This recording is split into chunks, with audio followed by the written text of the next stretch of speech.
tell the audience what the Hexapla is. Oh, yes, yes. Let's even start. What's the Septuagint? You mentioned that a few times. The LXX stuff. Yes. And then how do we get the Hexapla out of the Septuagint? Right.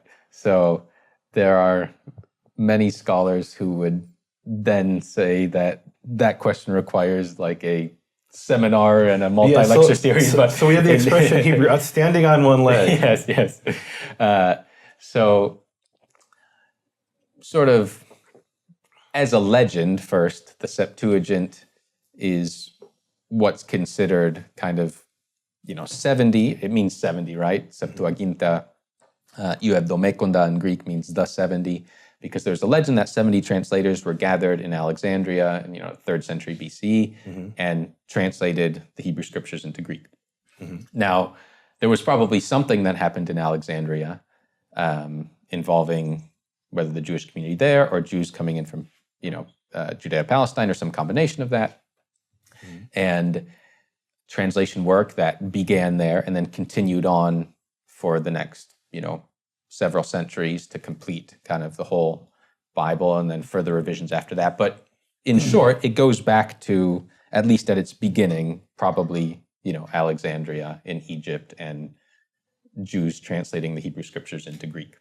But the short answer is it's the ancient Greek translation of the Torah and then eventually the Tanakh. Yes. And then plus a few other things thrown in there. Okay.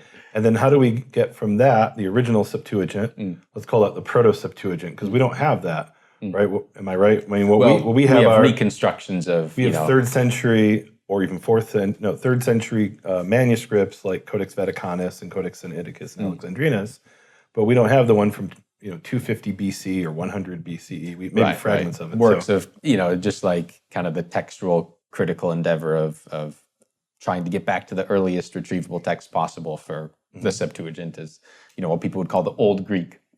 But then kind of later versions of it are, that's mostly what we have in manuscripts. And then what's the Hexapla? Yeah. So the Hexapla is it's interesting because I think as time has gone on, Origen deserves less and less credit for it. So Origen, he's a church father. Now he, of course, was in charge of the whole project, but I think what the final product was. So this was a work that went on in Caesarea Maritima on the west coast of ancient Israel in the 3rd century, middle of the 3rd century. Origen began this work. He was kind of the head of a project that said, there's scholarly debate about why exactly he did it, but probably one of the reasons was to get kind of a firm, established Septuagint text, because there were kind of different versions out there, and comparing it with the Hebrew to see how it differed with the Hebrew and kind of be able to mark up where, a text might differ among different communities or it differed from the Hebrew. And so people could know, what was going on, basically, when you compare the Greek and Hebrew Bibles and different versions of the Greek text. So what he did... And this is the 3rd century CE, right? Yeah. So would you say that by the 3rd century, the Greek Septuagint, meaning the Greek translation of the Hebrew Bible, was more fluid than the Hebrew text at the time? Because by this time we have, at least we're told we have, something approximating the Masoretic text, where Rabbi Akiva, a couple centuries before that, or a century before that, is interpreting the difference of whether there's a vav or not a vav, even though it doesn't change pronunciation or meaning, right? So would you say it was more fluid at this time?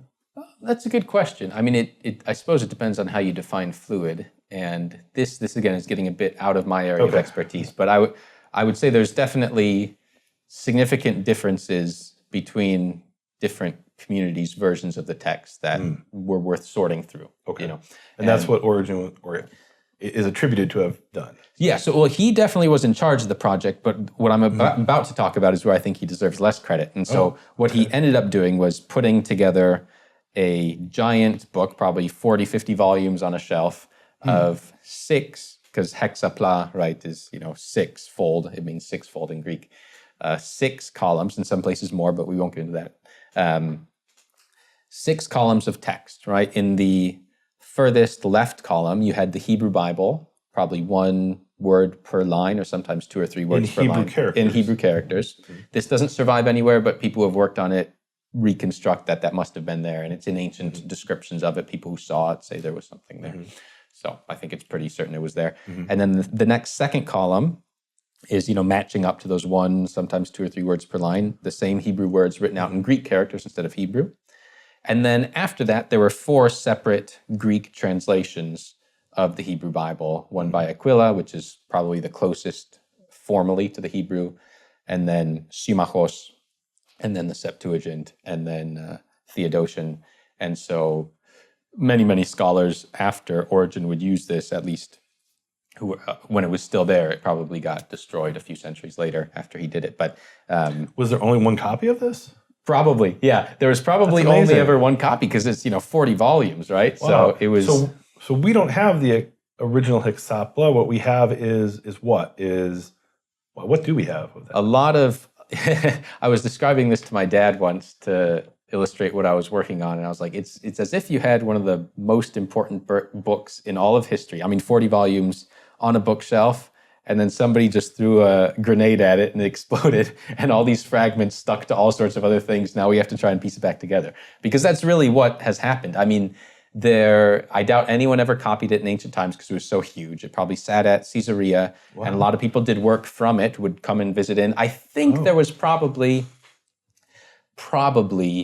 a copy of Psalms that circulated more than just in Caesarea, because that's what we find quoted a lot everywhere else. That's what we have in the Geniza here, is we have a page, the oldest page of the Hexapla, of any manuscripts of the Hexapla that remains to this day, is here in Cambridge. And that, to me, I mean, that's from Psalms. The other one, which is... That's the palimpsest with like the Jerusalem Talmud and one of the poets on it. The Piyut on it, and then the undertext is the Hexapla, just very, fragmentary bits of it. And then the other one that we have that survived is in the Ambrosiana Library in Milan, and that's Psalms. And then... Is that also a palimpsest? That's also a palimpsest, Wow. So the two most important texts for this are both palimpsests. Meaning for the audience, they erased the text of the Hexapla and wrote something else over it because they didn't care about the Hexapla. So these are at least 2 copies just of Psalms.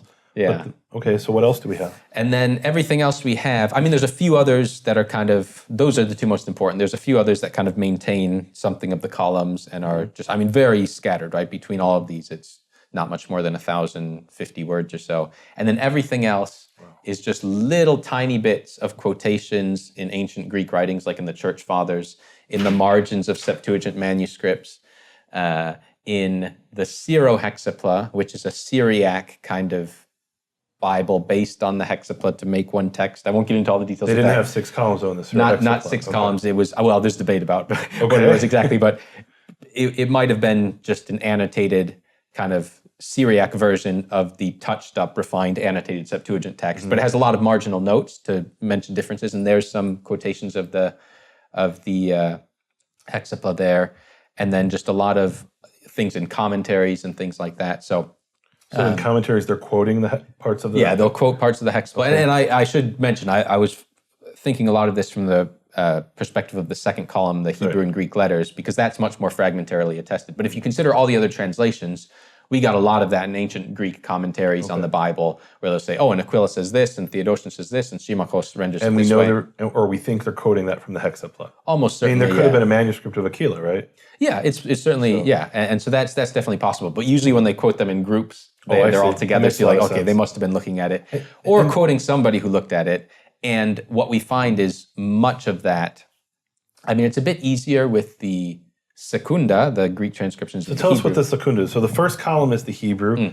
Well, you kind of did. Yeah. The Secunda is the Hebrew written out in Greek characters, right? Right. And so we don't have the original except for some Psalms, palimpsests, and so we have... Well, and that wouldn't be original. It would just be original format. Well, at least it's... Right, it's at least the original format. Yeah. So we have quotations and commentaries, and then we have notations and margins of manuscripts, right? Right.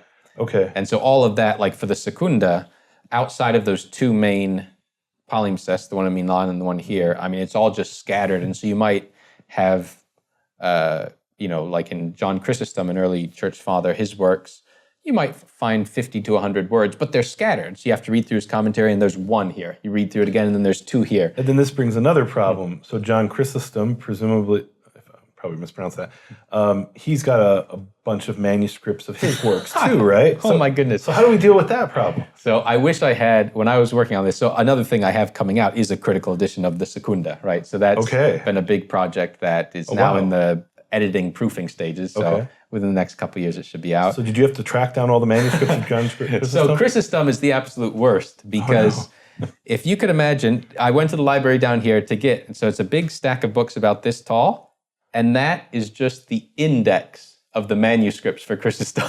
The index of the manuscript. Yeah, the index is about 8 Wait, volumes wait. tall. When you say the index, there's a whole lot of manuscripts, is what you're saying. Right. So it'll say, so it takes this many books to say, now for his work on this, these are the libraries and the list of manuscripts for this work, and that's just the index. Then you have to go and actually find the So manuscripts. how could you possibly check? Like, there's too many data points, and then not all of these. Well, I mean, so how do you do this? Well, you get everything you can, right? So for me, so the reason you won't see a lot of critical editions of Chrysostom's work in Greek is because it would be such a nightmare to go through all of that material. But for me, it wasn't so bad because I'm just doing 2 words here or there. right. And so even if there's 20 or 30 manuscripts for the work I'm dealing with, right? Because he wrote so much. So for one book of his, there might be 20, 30 manuscripts. So it's not, when I'm just checking one word in it, you can go through all of those. So yeah, you look at digitizations online. There was one I found in the Wren Library here.